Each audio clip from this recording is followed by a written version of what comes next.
Santo Domingo de Silos, abad. Santo Domingo, llamado de Silos, por la larga mansión que hizo en el monasterio de este nombre,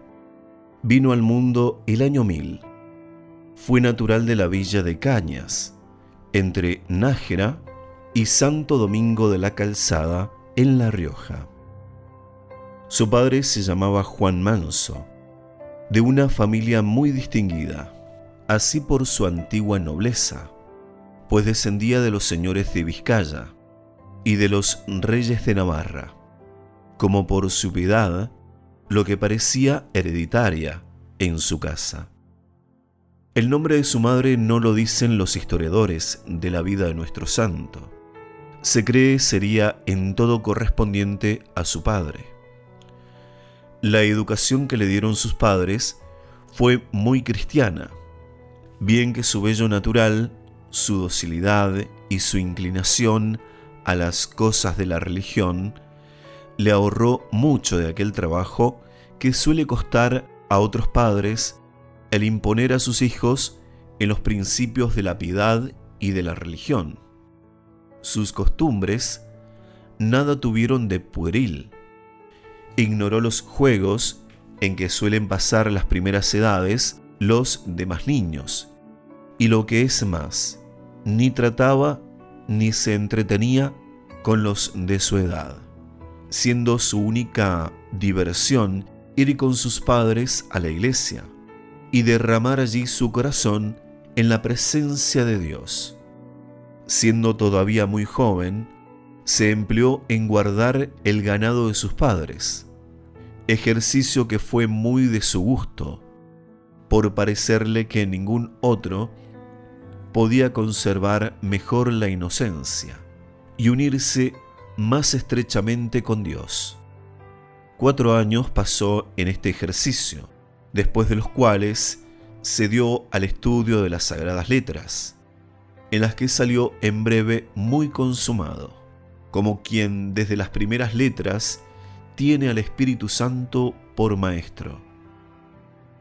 el que le iba llevando como por la mano a la cumbre del sacerdocio, dignidad a la que le elevó el Señor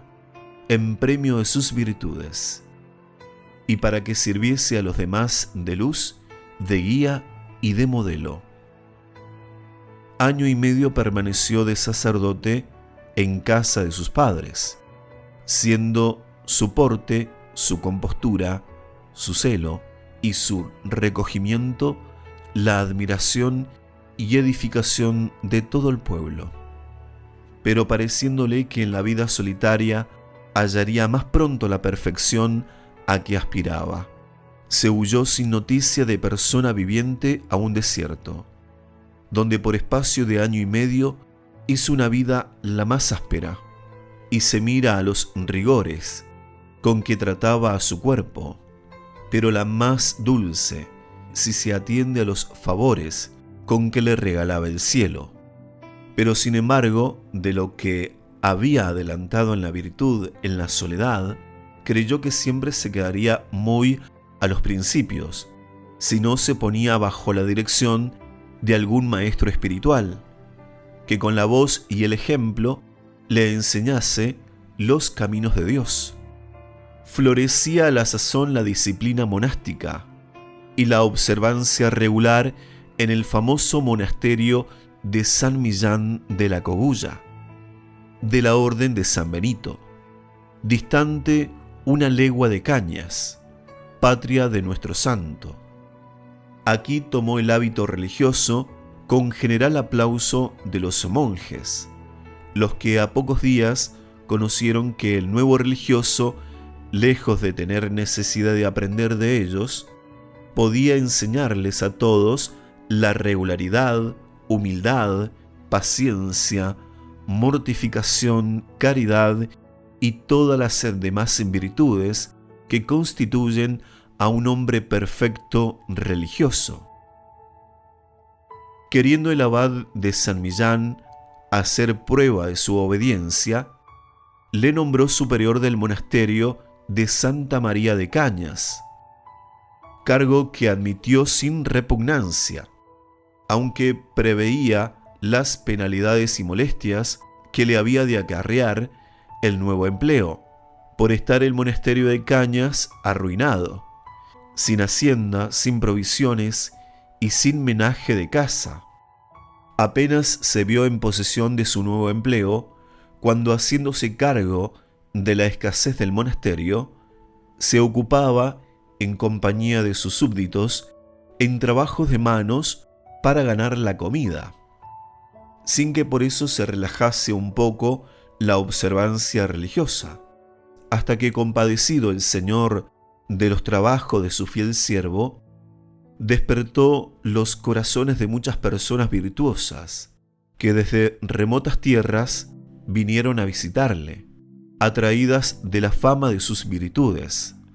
las cuales, viendo la pobreza del monasterio, se portaron tan liberales con él, que con sus limosnas, en menos de 2 años, se restauró el monasterio, se levantó el claustro, se acabó la iglesia, se alajaron las oficinas y se enriqueció de ornamentos el templo, el que consagró el obispo de Nájera, Sancho, abad que había sido de San Millán y amigo íntimo de nuestro santo. Un prodigio que obró Dios en la persona del obispo aumentó la veneración que tenían todos a Santo Domingo. Viendo el obispo que andaban 2 mujeres por el monasterio de Cañas, como de casa, creyó que no se observaba en él la disciplina regular. Como era razón, se lo echó en cara a nuestro santo. Y aunque éste le dijo que aquellas mujeres eran su madre y su hermana, entrambas de costumbres irreprensibles, que habían ido a componer la comida a los huéspedes, se retiró él enojado y se puso en camino para Nájera, pero a pocos pasos se paró el mulo en que iba, de modo que ni el látigo ni las espuelas se le pudo hacer dar un paso hacia ninguna parte, hasta que, conociendo el obispo su ligereza y pidiendo a Dios perdón de ella, quedó el mulo expedito y se volvió a Cañas a hacer la consagración. Muchas gentes que acudían a aquel santuario a abrazar la vida monástica en este dichoso número fueron algunos hermanos de Domingo y su mismo padre, que perseveraron hasta el fin en su buen propósito y murieron santamente. Viendo el abad de San Millán el tesoro de que había privado a su monasterio con la ausencia de Santo Domingo, le hizo volver a él, donde fue elegido prior por votos unánimes de todos los monjes, y se portó en el nuevo oficio con tanta prudencia, que así como su santidad le hacía venerar de todos, así su caridad hacía que todos le amaran, y su ejemplo que todos se adelantaran en la perfección cristiana y religiosa. Conoció el demonio los infinitos bienes que acarreaba al monasterio esta armonía, y así hizo los mayores esfuerzos para turbarla, inspirando al rey don García, que reinaba a la sazón en La Rioja, el deseo de despojar al monasterio de San Millán de las riquezas que en él había. Pidióselas el rey a Santo Domingo, quien con la sumisión debida representó al rey, que ni parecía bien que su majestad las pidiese, ni él tenía poder para darle lo que una vez se había consagrado a Dios. Esta respuesta le pareció al rey un desacato, y le amenazó haría con él un ejemplar castigo si resistía su demanda. El santo le respondió que si Dios le permitía poner en ejercicio sus amenazas, él tendría la gloria de padecer por una causa tan decorosa, como era celar la honra de la casa de Dios. Pero viendo que el rey no desistía de su empresa y que todos sus tiros se asestaban contra él, se despidió de todos con humildad. Se salió de La Rioja y se fue a Burgos, corte entonces del rey don Fernando, primero de este nombre. Fue recibido del rey, de la grandeza y del pueblo, con suma veneración, y la fama de su santidad, de su prudencia y de su gobierno se empezó a extender más por toda España. Desde luego, le concedió don Fernando lo que él pedía, que era un sitio apartado de todo bullicio, para retirarse a vivir. Hay quien dice que antes de ir el santo a Silos, con licencia del rey, edificó una casa y una ermita fuera de los arrabales, en un valle que llamaban Sémela, junto al convento de San Agustín,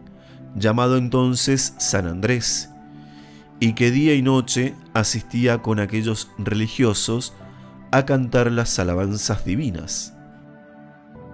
El sitio donde vivió el santo es hoy la ermita de la Magdalena, la cual pertenece a la jurisdicción de Silos.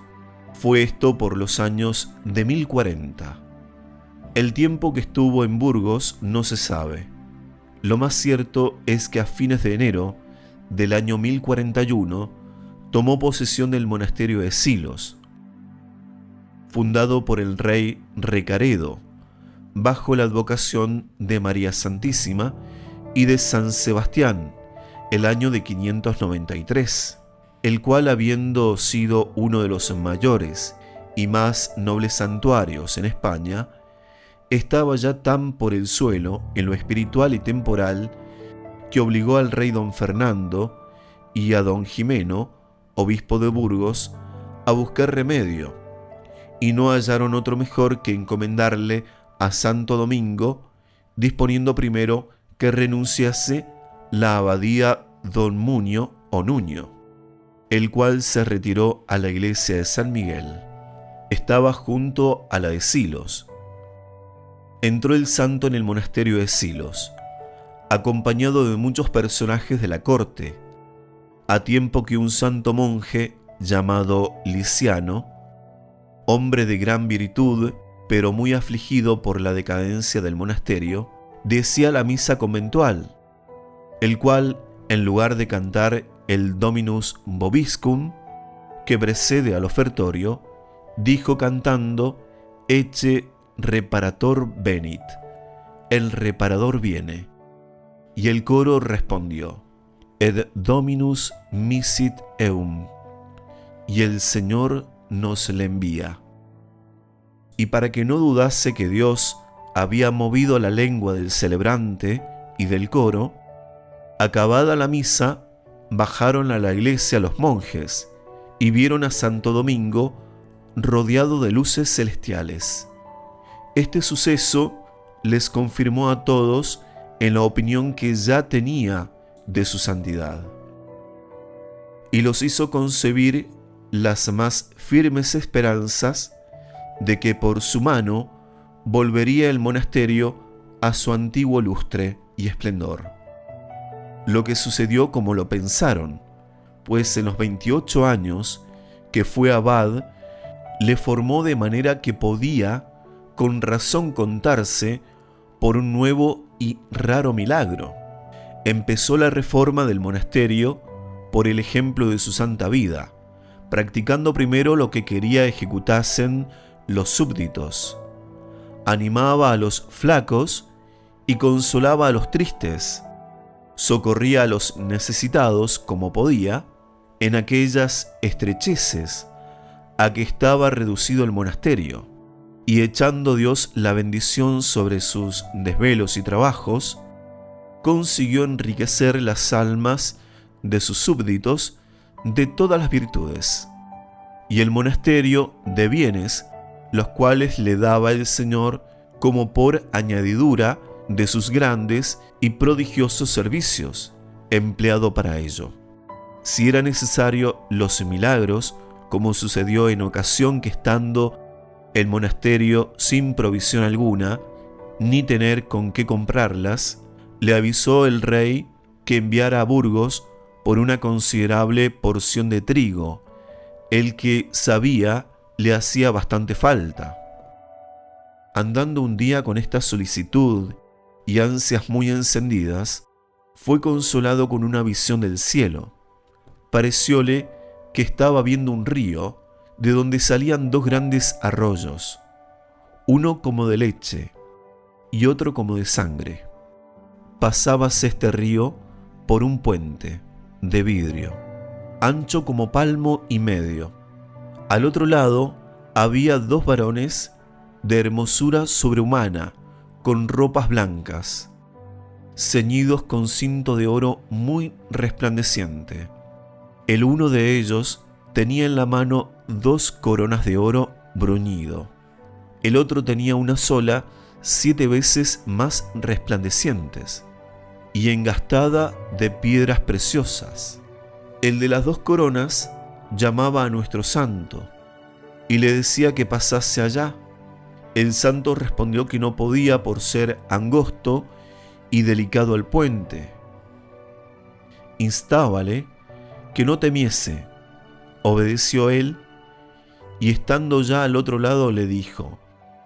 estas 2 coronas que ves, te las envía Dios, porque las tienes ya merecidas. ¿Qué mérito hay en mí?, replicó el santo, para recibir tal galardón y por tales ministros. La primera corona, dijo él, te la da Cristo, porque en su seguimiento despreciaste el mundo, y si perseveras hasta el final en el mismo propósito, la gozarás para siempre. La segunda corona es por haber restaurado la iglesia de Santa María de Cañas, por la devoción que tienes a la Madre de Dios, y también por la virginidad que desde mozo ofreciste guardar, la cual corona poseerás para siempre, si perseveras en esta virtud. La tercera, más preciosa, se te prepara por el monasterio de Silos, que reedificarás desde los cimientos, volviéndole a su primer esplendor, y por las muchas almas que en él has de ganar a Dios. Si cumplieres lo que te digo, gozarás estas 3 coronas con Cristo y con nosotros eternamente. Con esto desapareció la visión. A la mañana siguiente llamó Domingo a algunos monjes muy observantes, amigos suyos, íntimos, y le contó lo que había visto. Uno de ellos era Grimaldo, el escritor de su vida, por cuyo testimonio sabemos esto, y también que por entonces ni entendieron ellos lo que significaba la visión, ni la creyeron del todo, hasta que después la santidad de Domingo y el espíritu de profecía que resplandeció en él, y los milagros que obraba Dios por su intercesión, fueron acreditando la verdad de aquella promesa. En su tiempo, el rey don Sancho dio al monasterio de Silos el monasterio de Santa María de Duero, con todas sus pertenencias. El rey don Alonso VI, entre otras donaciones, le dio el monasterio de San Martín de Madrid y su parroquia, con jurisdicción civil y criminal al prior sobre todos los parroquianos, los que ordenó fuesen vasallos salariegos del monasterio, y que no pudiesen sin licencia del prior levantar las casas, y en la venta de ella era preferido el monasterio. Con estas y otras dádivas levantó nuestro santo desde sus cimientos el templo que se caía y edificó de nuevo todo el monasterio. Uno y otro persevera hoy conforme lo hizo Santo Domingo. Esta liberalidad de los fieles para con el monasterio de Silos, así como eran un claro testimonio de la veneración en que todos tenían a nuestro santo, así también eran una especie de reconocimiento a los inmensos beneficios que Dios les hacía por su mediación, siendo infinitos los enfermos, los ciegos, los cojos, los tullidos, que sanaban todos los días por su intercesión. Pero en lo que principalmente se señaló fue en socorrer a los cristianos que estaban en poder de moros, que a la sazón eran muchos, y su seguro remedio era implorar su protección. Fue esto con tanto extremo que, encomendándose a él desde sus mazmorras, se hallaban a deshonra en tierra de cristianos y aún a las puertas de su monasterio, dejando allí en testimonio las cadenas, grillos, hierros y demás instrumentos de su cautiverio. Y fueron tanto los despojos de los cautivos que se pusieron en aquel convento, que se decía por refrán en Castilla: no te bastarán los hierros de Santo Domingo. Por este tiempo reveló Dios a San García, abad de Arlanza, que trasladase desde Ávila a su monasterio los cuerpos de los santos mártires Vicente, Sabina y Cristeta. En esta traslación se halló presente el abad de Silos, Santo Domingo, y como el santo no hubiese pedido al abad de Arlanza reliquia ninguna de aquellos santos, como lo hicieron los obispos y otras personas graves que asistieron a su traslación, los monjes de Silos se le mostraron por esto quejosos. Respondióles el santo que no se entristeciesen por ello, que si guardaban exactamente la ley y tomaban sus consejos, tendrían un cuerpo de un santo cuya protección no les daría lugar para que envidiasen las reliquias de otros. Dijo esto el santo abad por impulso del cielo. Ni él supo lo que decía, ni los monjes lo entendieron hasta que él pasó de esta vida. Llegó en día el tiempo destinado por Dios para que este siervo fiel cogiera el fruto de sus trabajos. Fue asaltado de una grave enfermedad, que le postró en la cama. Conoció que se moría, o por mejor decir, tuvo revelación del día de su muerte, pues el día de la expectación de la Santísima Virgen dijo a sus monjes: he pasado toda esta noche en la iglesia con el rey y reina. Los que me han convidado para de aquí a 3 días pasados, los cuales gustoso y alegre asistiré a su eterno y delicioso convite. Llegó el viernes 20 de diciembre, en que Jesús y María le volvieron a visitar, y habiendo recibido los sacramentos, se despidió de sus monjes, a los que dio muchos y muy saludables documentos, y levantando los ojos y las manos al cielo, y dejándolas caer después sobre su pecho, cerró apaciblemente sus ojos por un eterno y dichoso sueño. Sucedió su muerte a los 20 días de diciembre, año de 1073. Luego que expiró, unos niños sin malicia, que se hallaban presentes, vieron subir al cielo su alma con 3 coronas resplandecientes, cumpliendo Dios lo que le había prometido en la visión, que ya antes se ha referido. Fue abad de aquel monasterio 33 años, menos 35. Su cuerpo fue enterrado con la veneración debida en el claustro que mira a la iglesia. Pero los muchos y grandes milagros que obraba Dios todos los días, con los que se encomendaban al santo, y las aclamaciones de los peregrinos, obligaron el año siguiente a don Jimeno, obispo de Burgos, con consulta del abad de Silos, don Fortunio o Fortuny, con acuerdo del rey don Alonso VI y asistencia de otros obispos y abades y señores del reino, a levantar sus cenizas, ponerlas en una preciosa urna y colocarlas en el altar de San Martín,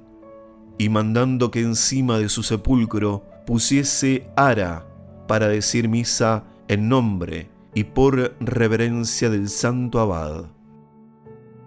Así quedó Santo Domingo beatificado según la costumbre de aquel tiempo, y en este mismo año comenzó el monasterio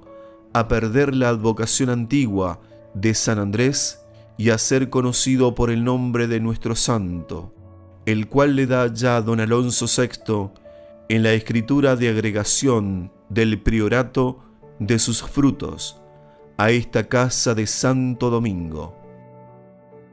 10 años después,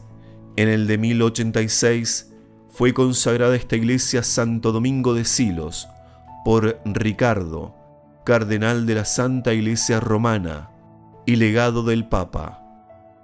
A esta consagración asistieron el arzobispo de Toledo, don Bernardo, don Gómez II, obispo de Burgos,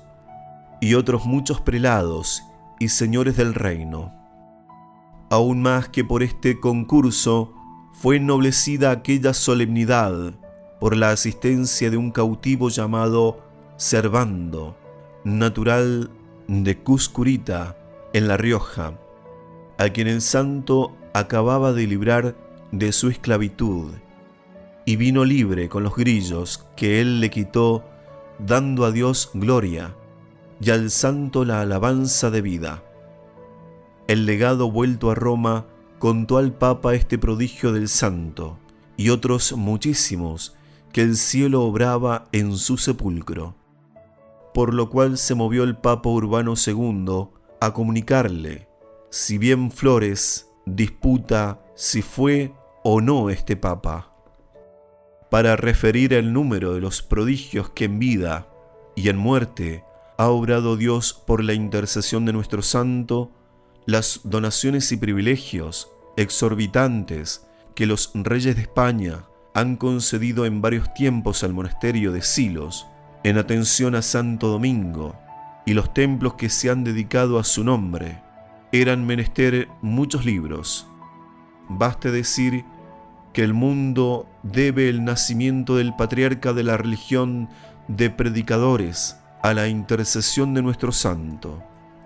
el que apareciéndose a la gloriosa beata Juana de Asa, que postrada ante su sepulcro le pidió con mucho fervor la consolase en la falta de su sucesión, la prometió que Dios la daría a un hijo. Como se verificó, púsole a este hijo de promisión el nombre de Domingo,